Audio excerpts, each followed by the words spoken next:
Hey, good morning, everybody. It's a cool 22 degrees this morning. The sun's trying to come out. But anyway, today I want to talk about the rise in non-mortgage debt. And that's in particular because it also concerns people that are preparing for retirement and actually are retired already.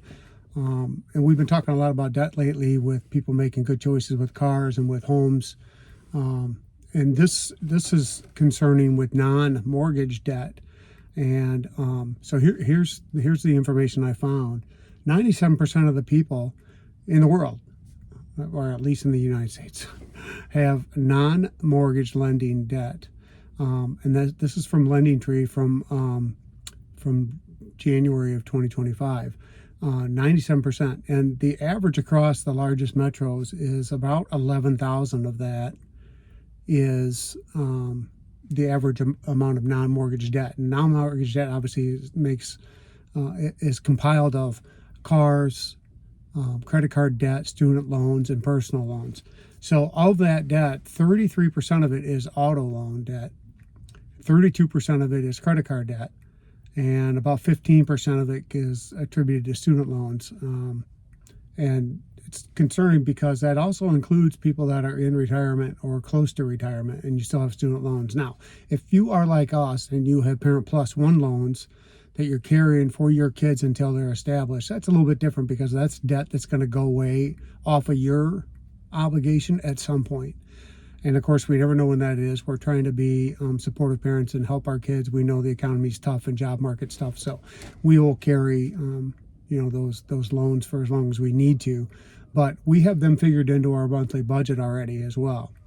But in the top 50 metro areas, around $11,340, give or take. So now it seems to matter again where you live, because some of the biggest areas that have the most debt and non-mortgage debt seem to be or are Texas and Florida, with Austin, Texas coming in at about $18,000 average, and Jacksonville, Florida comes in with an average of $18,000 worth of credit card debt or non-mortgage debt.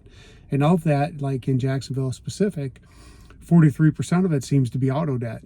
And this is among seniors as well. So carrying that debt as you go in is something that could be concerned about if you're retired and on fixed income.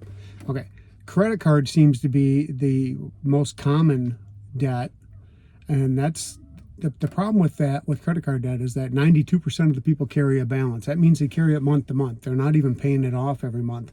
We use our credit card every month as well, but we have it tied to specific like car insurance and those kinds of things, so they're auto paid. Actually, we don't pay car insurance that way anymore. I just paid the bill in full so that we would take it off of that. But point being, we pay our credit card bill off every month, and I think it's good practice to get into. Now, if you're already out of control with your debt and you need to catch up on that, that's something you're going to have to do and handle and make it a priority, because you don't want to have to take that debt with you any further than you have to. So the quicker you can pay it off and then get it under control, the better. But when you are on a fixed income, your expenses need to be fixed as well, as best as you possibly can. So that's why you need to make priority keeping your balance and your income. Let me reword that: keeping your income and your expenses balanced, right? So you don't want to be owing more every month than you have coming in, and that will, because if it does, then you're going to be forced to have to get a second job or take a part-time work on during your retirement. Now, if you want to work when you're retired because you don't want to be bored and you need activity, etc., like I'm probably going to do, that's one thing. But if you have to make ends meet, then you need to make some tough choices on: do I really need that car? Do I really need that bigger house? Do I want to pay the extra insurance that goes with a new car and with a bigger house? Because everything goes up, and if you owe money, and you have a $50,000 car, you have a big payment and probably big insurance as well, because that car is worth so much, and so replacement is going to cost you a lot of insurance. So that's one of the things you really need to make yourself aware of. And with inflation constantly driving prices up, it becomes a perfect storm for people to have debt.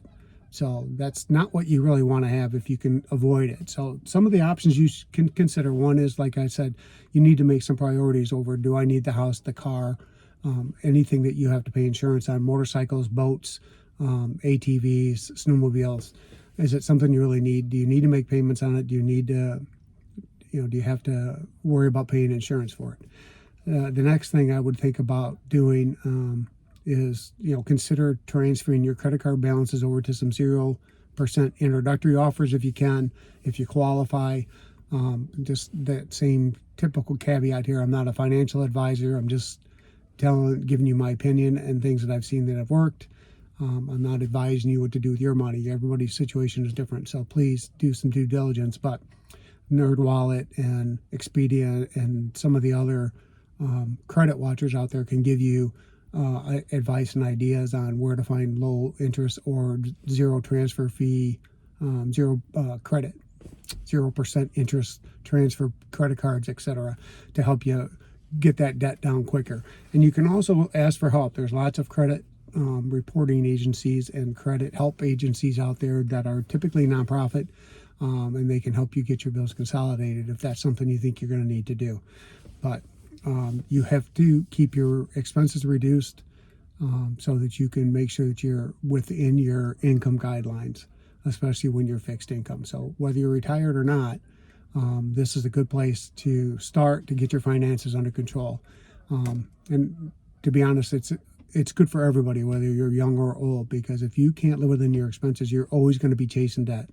And that is a horrible place to be. My wife and I have been there before. When I had my heart surgery, I was out of work for a few months. During recovery, I was only getting 60% of my pay.